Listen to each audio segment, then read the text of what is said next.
नमस्ते। आज एक फिर से छोटी सी कहानी। अमित नाम का लड़का था।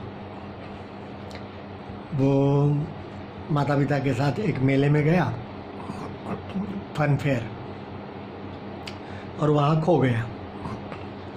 और इतना बड़ा मेला था तो उसमें उसके माता पिता कहाँ मिलेंगे। तो एक जगह पे बैठ कर के फिर रोने लगा। पहले तो दौड़ धूप की, लेकिन बाद में रोने लगा। अब क्या करूं, समझ में नहीं आ रहा था उसको कि कैसे माँ बाप मेरे कहाँ से मिलेंगे, कैसे मिलेंगे। तो रोने लगा। थोड़ी देर वहीं रोता रहा। इतने में उसके बाजू में एक लड़की आकर के खड़ी हुई और उसने उसके कंधे पे हाथ रखा और फिर मधुर आवाज़ में पूछा कि बेटा क्यों रो रहे हो। तो अमित ने देखा उसको, तो उसको लगा कि हाँ, शायद कोई मुझे पूछेगा तो मैं उसको बताऊंगा तो कोई मुझे सहायता मिलेगी, हेल्प मिलेगी।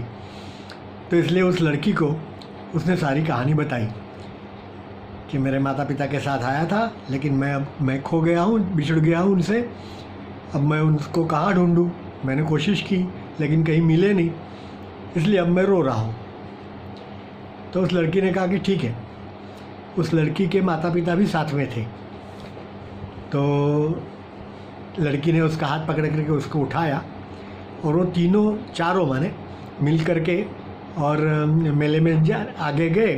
तो वहाँ एक जगह पे एक जैसे सेंटर पॉइंट जैसा होता है ना, कि वहाँ सब बड़ा वाला एक स्टेज रखा गया है। वहाँ से सभी अनाउंसमेंट वगैरह होती है, घोषणा होती है कि क्या कहाँ चल रहा है, ये स्टॉल पे आप जाइए, वहाँ पे ये मिलता है वगैरह वगैरह, ऐसा सब कहते हैं ना। तो वहाँ पे एक ऐसा घोषणा हो रही थी।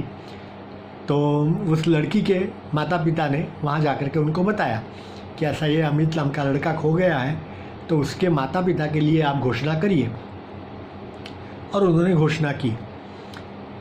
तो थोड़ी देर में अमित के माता पिता वहाँ आकर के खड़े हो गए और अमित को अपने बाहों में ले लिया, प्यार किया वगैरह वगैरह। अमित बहुत खुश हुआ। अब अमित बाद में बहुत बड़ा सिंगर बना। तो किसी ने उसको पूछा कि आपके दृष्टि से दुनिया की सबसे मधुर आवाज़ किसकी है।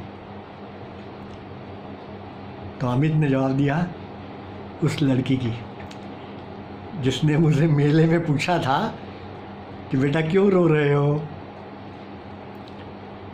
वो सबसे मधुर आवाज़ है, क्योंकि उस समय मैं एकदम निराश हो गया था, है कि नहीं, डिप्रेस हो गया था, मैं बैठ गया था, रो रहा था।